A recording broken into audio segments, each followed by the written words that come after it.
दोस्तों की बड़ी मुश्किल के आखिर स्टूडेंट फिनलैंड का रेजिडेंस परमिट कैसे हासिल करेंगे, तो देश परदेश आज की स्पेशल वीडियो में आपको बताएगा कि आप घर बैठे अपनी यूनिवर्सिटी या कॉलेज में फिनलैंड का रेजिडेंस परमिट ऑनलाइन कैसे और किस तरह अप्लाई करें। तो आज की ये मेरी वीडियो देखते रहिए। बिस्मिल्लाहिर्रहमानिर्रहीम। देश परदेश में मैं हूं आपका मेजबान इमरान असगर।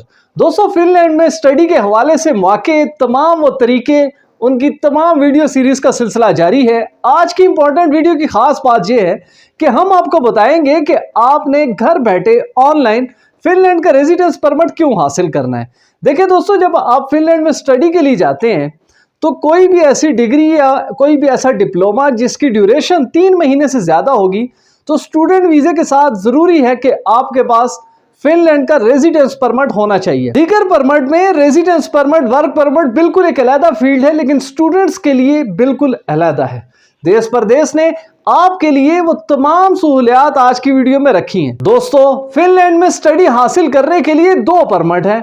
नंबर 1 ए परमिट, जिसे हम कंटिन्यूअस परमिट भी कहते हैं। दोस्तों, ये परमिट बेसिकली आपको 4 साल तक के वो डिग्री या डिप्लोमा जो कि जिसका अरसा जो ड्यूरेशन है वो 4 साल है, तो उसके लिए आपके पास कंटिन्यूअस परमिट होना जरूरी है।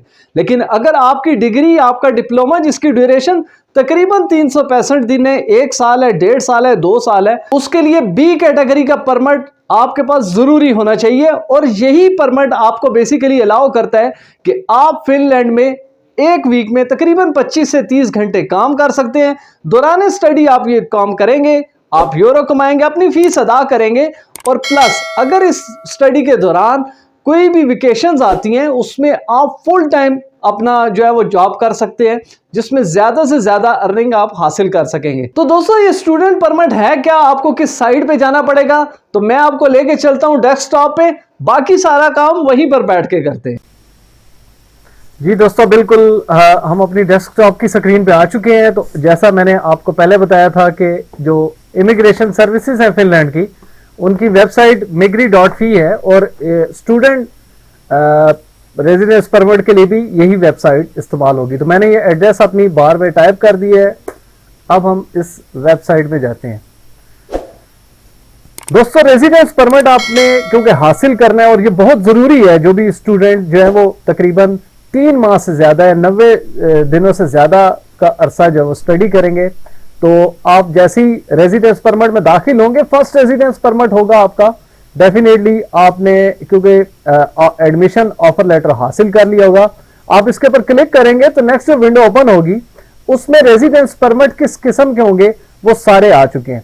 Working in Finland, moving to Finland as a researcher, और दीगर जो है उनके ऊपर मैं ऑलरेडी वीडियोस बना चुका हूं, वो आप मेरी प्लेलिस्ट में देख सकते हैं।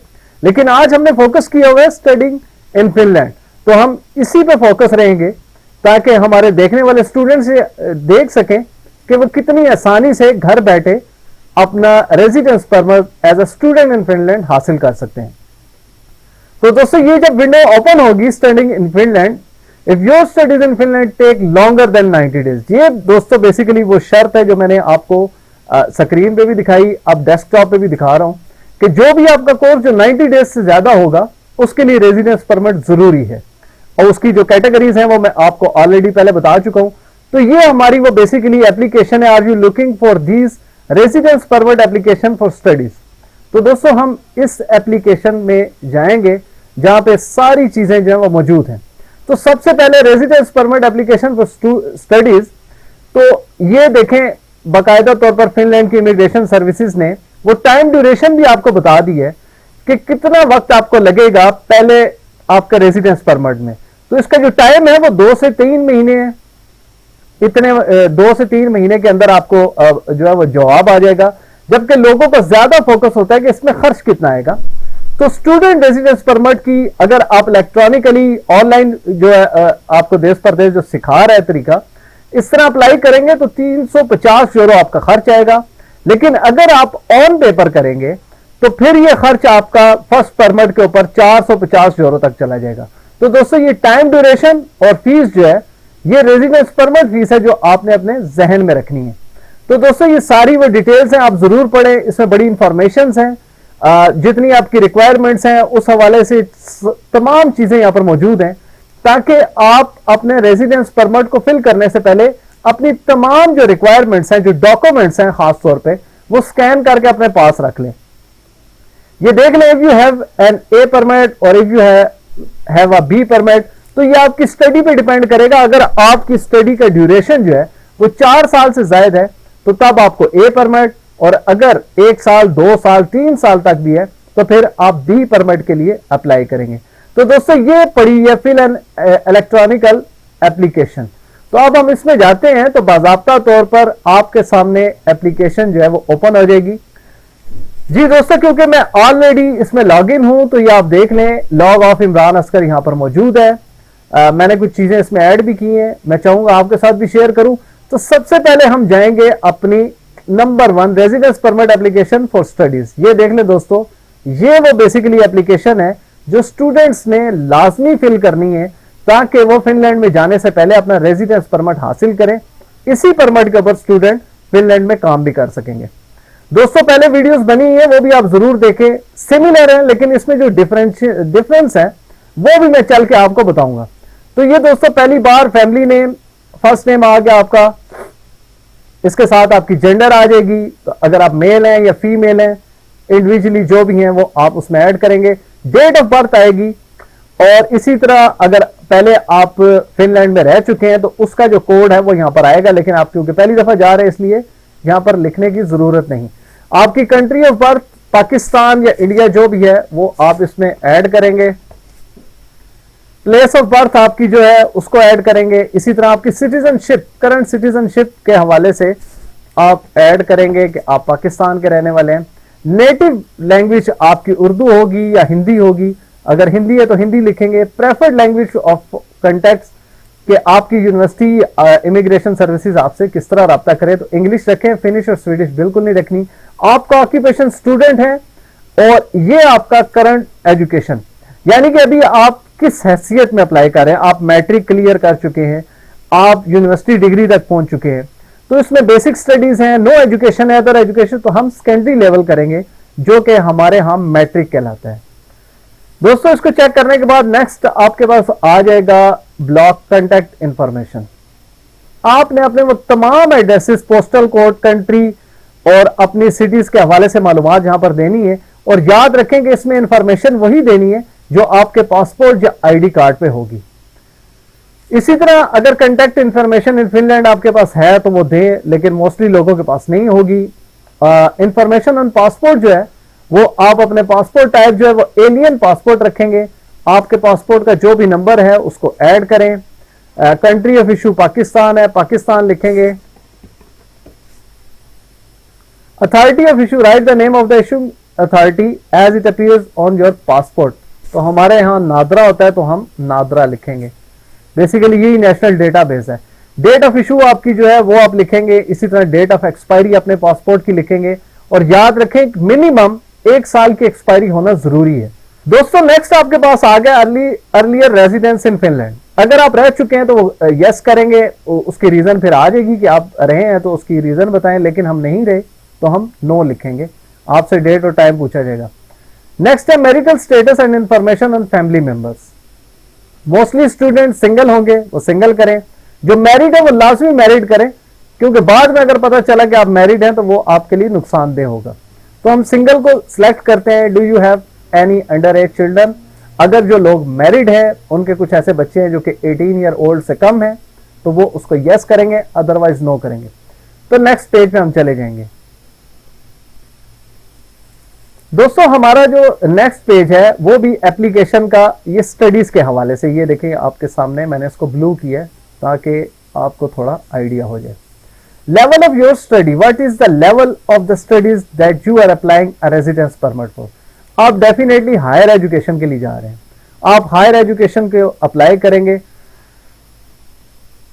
दोस्तों ये आपका लर्नर नंबर है, क्योंकि मैंने इस एप्लीकेशन को शुरू किया है तो इसमें ये बाज़ाब्ता तौर पर बताया जा रहा है। लेकिन मैं आपको बताऊं कि ये लर्नर नंबर बेसिकली आपके अपने जो आपका एडमिशन लेटर होगा उसके ऊपर मेंशन होगा। वो नंबर आपने यहां पर टाइप करना है। मोस्टली 14 डिजिट होता है, तो लेकिन डिग्री के ऊपर भी डिपेंड करता है। अगर आपकी डिग्री ज्यादा मतलब कि बहुत हाई लेवल की है तो उसके डिजिट ज़्यादा होंगे। इसी तरह educational institution where you have been accepted as a student, आपकी यूनिवर्सिटी एल्टो यूनिवर्सिटी है, अर्केडा है, सेंट्री है, जो भी यूनिवर्सिटी है आप उसका नाम देंगे। टाइप ऑफ स्टडी क्या है, एक्सचेंज स्टूडेंट प्रोग्राम के तहत आप जा रहे हैं, studies leading to a degree है, डेफिनेटली हमारी जो स्टडी है वो अब हम डिग्री की जानिब जा रहे हैं तो उसमें हम ये बाकायदा करेंगे। Have you applied for asylum in Finland, no होगा क्योंकि हम पहले गए ही नहीं। Have you applied for asylum in another country, अगर आपने असाइलम के लिए कहीं और अप्लाई किया हुआ है तो याद रखें कि आप एलिजिबल नहीं हैं, यही सबसे बड़ी कंडीशन है। और आपने डेफिनेटली जो स्टूडेंट्स यहां पर मौजूद हैं उन्होंने नहीं किया होगा वो नो करेंगे। नो करने के बाद आप आगे चलेंगे और स्पेसिफाई विच डिग्री और क्वालिफिकेशन। दोस्तों ये आपके पास आ गया। मैंने जैसा आपको पहले बताया हुआ है कि मैट्रिक के बाद हम बैचलर डिग्री करने जा रहे हैं फिनलैंड में, तो हम बैचलर डिग्री करेंगे। स्टडी लैंग्वेज आपने इंग्लिश रखनी है क्योंकि आपके सब्जेक्ट जो आपको एडमिशन लेटर आएगा उसमें बाकायदा तौर पर आपका स्टडी ड्यूरेशन मेंशन होगा। दोस्तों अब आगे कि आपकी स्टडी कब बिगन होती है, तो मिसाल के तौर पर हम करते हैं कि हमारी स्टडी जो है वो, क्योंकि जो फिनलैंड का जो एजुकेशन ईयर है वो ऑलमोस्ट सितंबर से शुरू होता है, तो हम 2023 से हमारा जो स्टडी एंड है वो हम कर देते हैं 15 अगस्त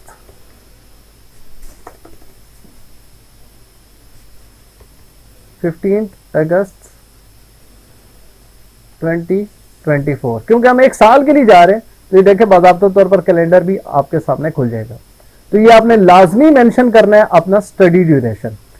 are you applying for a residence for a period of time that is different from the duration of your studies, तो आपने कहना है नहीं जनाब एक ही साल के लिए हम जा रहे हैं तो एक साल के लिए हमें चाहिए, तो आप इसको नो करेंगे। लेकिन याद रखें कि आप अपनी स्टडी ड्यूरेशन से ज्यादा जैसे ही आप अप्लाई करेंगे तो वो आपके लिए पेचीदा मसाइल खुलना शुरू हो जाएंगे, लिहाजा आप नो करेंगे ताकि आपको एक साल का आराम से मिल जाए।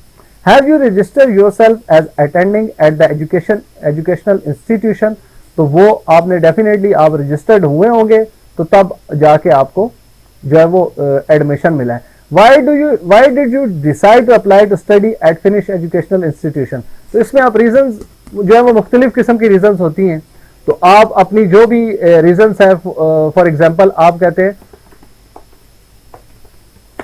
I want to study the advancement in information technology in Finland। ये आपकी बेसिक रीजन है क्योंकि ये वेरीफाई करती है कि एडवांसमेंट जो हो चुकी है फिनलैंड में वो पाकिस्तान या भारत में नहीं है, तो ये वो वैलिड रीजन है कि हम इस वजह से पढ़ने जा रहे हैं। लेकिन ये आपके सब्जेक्ट पे भी डिपेंड करेगा। ये मैंने आपको एक एग्जांपल दी है। स्टूडेंट्स इतने समझते हैं कि उन्होंने यहाँ पर क्या लिखना है कि वो क्यों फिनलैंड में हायर स्टडी के लिए जाना चाह रहे हैं। नेम ऑफ द प्रोग्राम जो भी होगा वो डेफिनेटली आपके उस पर एडमिशन लेटर पे लिखा होगा, वो आपने यहाँ पर मेंशन करना है। Are you studies in Finland include in a joint degree programme और जॉइंट प्रोग्राम बिटवीन टू और मेजर हायर एजुकेशन इंस्टीट्यूशन, तो ये डिपेंड करता है आपके एडमिशन के ऊपर। समटाइम जो मुख्तलिफ यूनिवर्सिटीज हैं उनके कैंपसेस इस तरह होते हैं कि अगर आप एक कैंपस में पहला सेमेस्टर आपने गुजारा है तो हो सकता है कि आपको दूसरे शहर में दूसरा सेमेस्टर गुजारना पड़े, लेकिन ये आपके एडमिशन लेटर पे लिखा होगा। अगर आप समझते हैं कि उसमें ज्यादा जो आपके सेमेस्टर डिफरेंट कैंपसेस में है तो उसको यस करेंगे, अगर नहीं है तो आप नो करेंगे। दोस्तों अब हम चले जाते हैं जी थर्ड पेज पे, जो कि residence permit for student in Finland का थर्ड पेज है। इनकम एंड इंश्योरेंस, ये वो जगह आ गई कि आपने अपनी ट्यूशन फी के हवाले से अपने जितने फंड्स हैं, आपकी बैंक स्टेटमेंट है, आपने are you study subject to a fee, definitely आप फी दे के जा रहे हैं तो आप यस करेंगे। अगर स्कॉलरशिप होगी तो वो अलहदा देंगे। हाउ मच, तो आप इस आपकी जितनी फीस होगी वो आपको पता होगा। How much of the tuition fee have you already paid, advance payment आपने की होगी तो वो आपने जितनी की है उसको मेंशन कर देंगे। जितने यूरो आपने पेमेंट की हुई है उसको आप मेंशन कर देंगे। मिसाल के तौर पे आपकी फीस 10,000 यूरो है तो आपने 2500 यूरो जो है वो अदा करनी है। How will you square your income in Finland. अब ये बेसिकली वो आ गया पर्सनल फंड्स। अगर आप कहते हैं जी कि मेरे बैंक स्टेटमेंट में इतनी रकम है कि मैं 1 साल गुजार सकता हूं, तो आप इसको पर्सनल फंड्स लिखेंगे और इसका bank statement, I will attach a bank statement. तो ये आपकी बैंक स्टेटमेंट यहां पर होना जरूरी है। Scholarship awarded to me in country, अगर आप स्कॉलरशिप पे जा रहे हैं तो आप इसको करेंगे, लेकिन क्योंकि हम आज टोटली वो करें कि आप सेल्फ फाइनेंस पे जा रहे हैं। दोस्तों नेक्स्ट आ जाएगा income requirement for the intended residence period. तो ये बेसिकली आपकी जो रिक्वायरमेंट्स हैं वो होंगी, क्योंकि जो मैंने 1 साल का बताया है उसमें आपके पास कम से कम 13,622 यूरो आपके अकाउंट में इक्वली होने चाहिए, चाहे वो पाकिस्तानी रुपीज हो या इंडियन हो।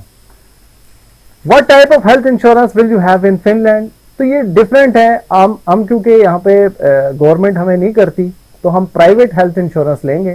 तो बहुत सी कंपनीज हैं, आप हेल्थ इंश्योरेंस इजीली अप्लाई कर सकते हैं। और याद रखें जो आपकी स्टडी ड्यूरेशन होगी उसी तरह 1 साल की आपने हेल्थ पॉलिसी लेनी है, लाजमी। ये बहुत लाजमी है। आप अपनी कंपनी का नाम देंगे, जो भी आपकी कंपनी होगी इंश्योरेंस की उनका नाम देंगे, और यहाँ पर आप I hereby confirm that my health insurance is valid for the entire duration of my stay in Finland। ये आप एक किस्म का सर्टिफाइड करेंगे कि मेरी जो है वो सारी चीज़ें हेल्थ रिलेटेड जो भी होंगी वो फिनलैंड को बर्दाश्त नहीं करनी पड़ेगी, बल्कि मेरी जो इंश्योरेंस कंपनी है वो इसको करेगी। तो दोस्तों इंश्योरेंस के ऊपर मैं ऑलरेडी वीडियोस बना चुका हूँ। तो ये तकरीबन आपकी जो पाकिस्तान से जो हेल्थ इंश्योरेंस होगी फॉर 1 ईयर वो 7,000 रुपये से लेके तकरीबन 30,000 रुपये तक आपकी हो सकती है, वो आपने लाजमी करवानी है। My insurance covers all expensive with no excess, तो ये सारी चीजें आपने इसको ओके कर। एडिशनल इंफॉर्मेशन अगर आप समझते हैं आपकी एप्लीकेशन में है और यहाँ पर नहीं है वो आप करेंगे। Possible criminal offences and entry ban, ये बहुत ही जरूरी समझा जाता है। अगर आपने ये फिल नहीं किया हुआ तो समझे कि आपकी एप्लीकेशन रिजेक्ट है। Have you ever been convicted for an offence, no, ज्यादातर इसमें नो होता है दोस्तों, ये आप जहन में रखें। Please declare all offences you have convicted of, तो have you ever been convicted of an offence and sentence to punishment, no. तो हमारे ऑफेंस है नहीं है, तो इसलिए हम इसको नो ही करते जाएंगे। Are you suspect in a criminal investigation, no. Do you consent to the Finnish migration, ये इसको आप यस करेंगे, क्योंकि आप ये बेसिकली अथॉरिटी दे रहे हैं फिनिश हुकाम को कि वो पर्सनली गवर्नमेंट लेवल पे पाकिस्तान या इंडियन हुकूमत से वो आपके हवाले से पूछ सकते हैं कि इस बंदे का जो है वो रिकॉर्ड क्या। Have you been prohibited from entering Finland और द शेंगन टेरिटरी, तो आप डेफिनेटली नहीं होंगे कि आपको कभी बैन किया हो, तो आप इसको नो करेंगे। दोस्तों नेक्स्ट पेज आ गया। अब इसमें कुछ चीजें रहती हैं, लेकिन वो क्योंकि इंडिविजुअली आपके पास जो एडमिशन लेटर होगा उसके ऊपर लिखा होगा। एड डॉक्यूमेंट्स आपकी तमाम, दोस्तों याद रखें, copy of a valid passport आपके पास होना जरूरी है। इसी तरह आपका जो certificate of acceptance attendance from a finish education institution वो होना जरूरी है। क्लेरिफिकेशन ऑफ इनकम, यानी कि आपकी बैंक स्टेटमेंट और एक जो लेटर आप बैंक स्टेटमेंट के साथ with stamp of bank manager आप लेंगे, वो साथ अटैच करेंगे कि जी बिल्कुल फलां बैंक ने ये बैंक स्टेटमेंट इशू की है और हम इसको सर्टिफाई करते हैं। आपका हेल्थ इंश्योरेंस जो सर्टिफिकेट होगा वो आएगा। क्लैरिफिकेशन ऑन ट्यूशन फी और स्कॉलरशिप, अगर ये आप स्कॉलरशिप पे है तो जाएंगे। Clarification on origin of funds, अगर आपके पेरेंट्स आपको सपोर्ट कर रहे हैं तो वो एक एफिडेविट जो है वो देंगे आपके हक में कि जी बिल्कुल मेरा बेटा या बेटी जा रहे हैं, तो हम इनको सपोर्ट करेंगे। तो ये बेसिकली ई जो स्टैम्प पेपर होता है उसके ऊपर आप ये करते हैं। प्रीवियस आपकी डिग्री क्वालिफिकेशन जो है वो आपने अटैच करनी है, अगर कोई जॉब कर चुके हैं वो करेंगे। Document showing that you are legally staying in the country where you submit the application, आपका आईडी कार्ड, आपका passport. Response to possible refusal of entry, अगर ये आपका आप समझते हैं कि आप ये सेकंड बेसिकली होगा कि मिसाल के तौर पर आपका रेजिडेंस परमिट एप्लीकेशन रिजेक्ट हो जाता है, तो आपने ये फॉर्म MP1 जो है वो इमिग्रेशन सर्विसेज ऑफ फिनलैंड की वेबसाइट पे मौजूद है। अदर अटैचमेंट अगर कोई है, खास तौर पे आपका TB टेस्ट, कोरोना टेस्ट, इस तरह के जितने सर्टिफिकेट्स हैं वो आप अटैच करेंगे। नेक्स्ट पेज पे चले जाएंगे। दोस्तों नेक्स्ट पेज जो है वो हमारी फी का है। फी हम पाकिस्तान से इजीली ये जो है हम पे कर सकते हैं, ये आपका होगा चूज सर्विस, क्योंकि ये आपने देखा है जो इनकी कलर चेंजिंग है, जिस तरह ये टोटल ग्रीन हो जाएंगे तो आपकी ये ऑप्शंस दोनों वैलिड हो जाएंगी, ओपन हो जाएंगी, क्योंकि अभी बहुत सारी मिसिंग्स हैं इसमें चीजें। तो मैंने गाइडेंस के तौर पर आपको बताया, आप पाकिस्तान से अपने क्रेडिट कार्ड से, डेबिट कार्ड से अपनी फीस पे कर सकते हैं। इस वीडियो के बिल्कुल आगाज में जब हम डेस्कटॉप पे आए थे तो आपको दिखाया था कि आपकी फीस कितनी होगी, और वो फीस पे करने के बाद आप अपनी 6 ऑप्शन जो है वो सबमिट एप्लीकेशन करेंगे। तो दोस्तों ये ट्यूटोरियल था और मेरी कोशिश थी कि आप लोगों को एक ओवरव्यू दूं कि आप ये लोग खुद भी कर सकते हैं। तो मेरी और देश परदेश की यही कोशिश रही है कि हम लोगों को इस तरह गाइड करें कि वो घर बैठे खुद से अप्लाई करें बगैर किसी की मदद लिए। जब आपने पैसे खुद अदा करने हैं, पढ़ना खुद है, खुद परदेश काटना है, तो कोई दूसरा आपका काम क्यों करे, हम खुद क्यों ना करें। तो दोस्तों अब चलते हैं स्क्रीन पे, बाकी जितनी बातें वो देश परदेश आपके साथ स्क्रीन पे करेगा। जी दोस्तों, मुझे उम्मीद है कि देश परदेश की कोशिश से आपने फिनलैंड में स्टूडेंट रेजिडेंट परमिट हासिल करने का तरीका सीख लिया होगा। इंतहाई आसान तरीका है, अपने घर में बैठ के अपने मोबाइल पे भी इवन के आप कर सकते हैं, लेकिन आपके पास तो तमाम रिक्वायर्ड डॉक्यूमेंट्स जो कि आपने अटैच करने हैं वो आपके पास स्कैन होने मौजूद हैं, जिसमें आपके डिग्रीज, डिप्लोमास, ये तमाम चीजें अटेस्टेड होंगी, जिस तरह के मैंने आपको वीडियो में पहले भी बताया है। दोस्तों वीडियो अगर आपको पसंद आए जरूर लाइक करें, कमेंट करें, अगर किसी भी किस्म की कोई क्यूरी है हमारी वीडियोस को ज्यादा से ज्यादा शेयर करें और देश परदेश को सब्सक्राइब करना बिल्कुल ना भूलें। दोस्तों देश परदेश की आइंदा वीडियोस भी स्टूडेंट वीजा और स्टूडेंट स्टडी इन फिनलैंड के हवाले से बेहतरीन मालूमाती वीडियोस होंगी, लेकिन उससे पहले आपसे रिक्वेस्ट, मेरी स्क्रीन पे नजर आने वाला है नंबर बिलाल प्रोडक्शन का, इसके ऊपर सिर्फ उस वक्त कॉल करें जब आपने यूट्यूब चैनल बनवाना हो, आपने टिकटॉक स्टार बनना है, आपने इंस्टाग्राम, ट्विटर या दीगर सोशल जो वेबसाइट्स हैं उसके ऊपर आना है, तो लाजमी इनको कॉल करें। ये वीडियो फुटेजेस एडिटिंग के मास्टर हैं, आपके मुख्तलिफ किस्म की जो वीडियो शूट्स हैं उसके मास्टर हैं, लेकिन खुदा के लिए इनके पास वीज़ा की रहनुमाई के लिए कोई इख्तियार नहीं है, ना ही कोई आपकी रहनुमाई कर सकते हैं। तो मुझे उम्मीद है कि अब आप बिलाल प्रोडक्शन पर कॉल नहीं करेंगे, अगर करेंगे तो यूट्यूब चैनल बनवाने के लिए।